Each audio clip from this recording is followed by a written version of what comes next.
Hey guys, आज के छोटे वीडियो में मैं थोड़ा वैल्यूएशन का बात करता हूँ बिकॉज मैंने जितना भी वर्कशॉप्स बनाए हैं बहुत लोगों ने आके आप सब में से पूछते हो कि लाइक सर वैल्यूएशन कैसे करते हैं। आप तो वैल्यूएशन का बात ही नहीं करते हो, आप तो बिजनेस मॉडल समझाते हो, मैनेजमेंट कमेंट्री का पूरा समराइज अच्छे से करते हो, सारे पैरामीटर्स लेके बात करते हो, लेकिन just before we want to know about valuation आप वीडियो ख़त्म कर देते हो। ऐसा क्यों?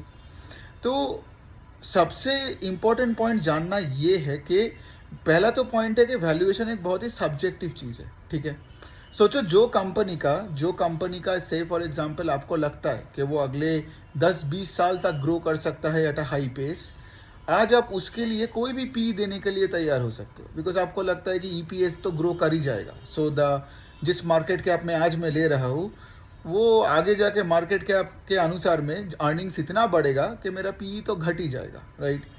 और दूसरा एक बंदा है जो लेट से उस सेक्टर में उस कंपनी से उतना उसको लगाव नहीं है, तो उसको नहीं लगता है 10 साल देख सकता है, 5 साल देख सकता है, तो वो वही पीई को आज का देखेगा और देख के बोलेगा पागल है, इतने बड़े पीई में मैं क्या लूँ। और आपने एक बात और देखा है कि लाइक सबका अपना अपना वैल्यूएशन का मैट्रिक्स होता है, राइट। कोई एक्सेल शीट में बैठ जाता है, कोई फ्री कैश फ्लो निकालता है, फिर उसके बाद डीसीएफ, रिवर्स डीसीएफ, कुछ भी करते हैं लोग वैल्यूएशन के नाम पे, कुछ भी एक्चुअली। ठीक है, जनरली मैं कुछ एक्सेल शीट में कुछ भी चीज़ सपोर्ट नहीं करता हूँ, बट मुझे एक चीज़ समझ में आता है कि मार्केट चलता ही है बिकॉज सबको अगर एक चीज़ लग गया अंडर वैल्यूड तब भी मार्केट नहीं चलेगा, और सबको अगर एक चीज़ ओवर वैल्यूड लग गया तब भी मार्केट नहीं चलेगा, राइट। मार्केट में एक बायर होता है और एक सेलर होता है, राइट। तो आप कोई अगर स्टॉक खरीद रहे हो तो कोई आपको तो वो बेच रहा है, राइट। तो आप दोनों का मतलब अलग ओपिनियन होगा, right, on the same business, वरना ट्रांजैक्शन कैसे होगा।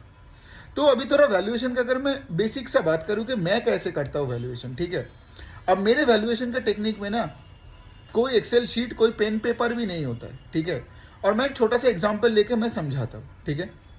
तो आज एक कंपनी का एग्जांपल लेते हैं, सेनको गोल्ड, जो कुछ ही महीने पहले उनका आईपीओ आया था। चलिए मान लो कितना होगा उसका आज का मार्केट कैप, 4,000 4,500 करोड़ के आसपास का मार्केट कैप होगा, 4,000 टू 4,005, चलो 4,000 लेके चलते हैं, सो हिसाब करने में इजी होगा, ठीक है। तो सेनको गोल्ड FY23 में जो उनका टोटल जो अर्निंग्स था इन FY23, मैं प्रॉफिट आफ्टर टैक्स का बात कर रहा हूँ, वो कुछ 168-170 करोड़ के आसपास होगा, ठीक है। 170 करोड़ ले लो।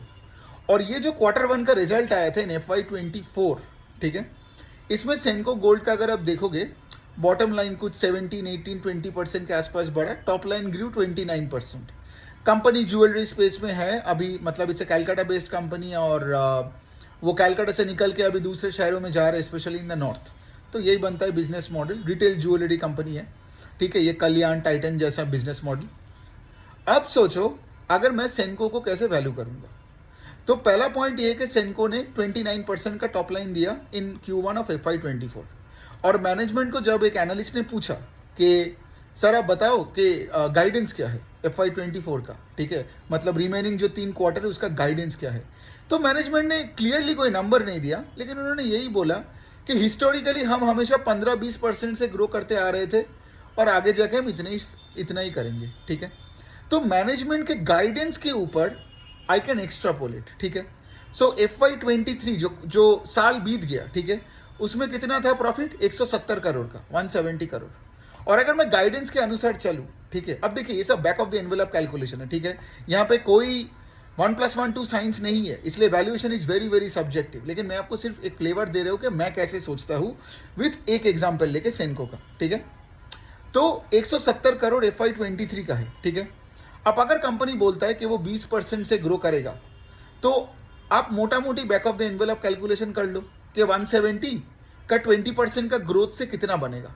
आप देखोगे आता है 195 से 200 करोड़ के बीच में, 190 से 200 करोड़ के बीच में। मतलब क्या, अगर वो 20% से ग्रो कर पाया अपने ईपीएस को या फिर अपना प्रॉफिट आफ्टर टैक्स को, तो what will be the profit in FY24 over FY23, that will be around 190-195 crore, और FY23 में था 170 करोड़। बेस्ड ऑन मेरा एस्टिमेट नहीं, मेरा कोई असम्पशन नहीं, मैंने यहाँ पे ना कुछ चेंजेस किया ना एक्सेल शीट यूज किया, मैं सिर्फ कंपनी का Q1 के कॉन कॉल के गाइडेंस के अनुसार मैं बता रहा हूँ, ठीक है। तो चलो 200 करोड़ पकड़ लो FY24 फॉरवर्ड, अर्निंग्स, ठीक है, FY24 में 200 करोड़ बनाएगा बेस्ड ऑन मैनेजमेंट का guidance after the Q1 quarter.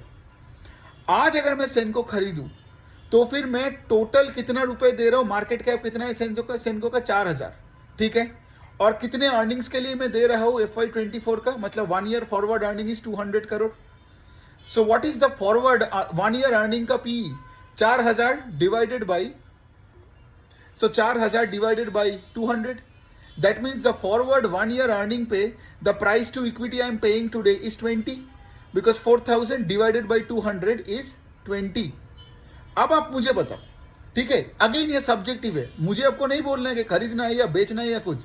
एक कंपनी जो 20, 25, 30% से ग्रो कर रहा है, 29% से टॉप लाइन ग्रो किया, ठीक है, is available at a forward earnings, एक साल के अर्निंग्स का बात कर रहा हूं, फॉरवर्ड अर्निंग्स एक साल का में पीई ऑफ 20, ग्रोइंग है 29%, वेस्ट बंगाल और कैलकाटा से अभी बाहर जा रहा है। इसको आप लोगे या नहीं लोगे, ये आपके ऊपर है, राइट। अब मैं आपको ये भी नहीं बोलूंगा मेरे पास सेनको है या नहीं है, फिर तो बात ही खत्म, राइट। तो पॉइंट यहां पे बनता है।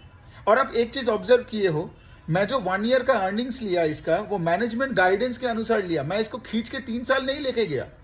3 साल खींच के मैं लेके नहीं बोल सकता हूं कि भाई 400 करोड़ बना लेगा और मार्केट कैप 4000 करोड़ है, तो 3 साल का पी 10 है, 5 साल का पी 5 है, तो मैं जितना आगे खींचता जाऊंगा उतना मेरा आज का पी घटता रहेगा on that number of years का अर्निंग्स।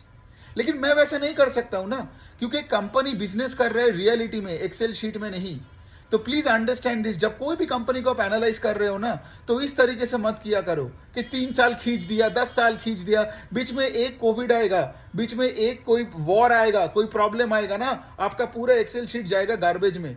तो पॉइंट यही है, जब तक मैनेजमेंट जो गाइडेंस देता है वो जो टेन्योर का, सिर्फ उस टेन्योर का अर्निंग्स को आगे लेके जाके आप देख सकते हो कि आज आप वो स्टॉक खरीद रहे हो तो किस मार्केट कैप में खरीद रहे हो, और उसका फॉरवर्ड उतना टाइम का लिए जो अर्निंग्स है उस पर आप कितना पी दे रहे हो आज।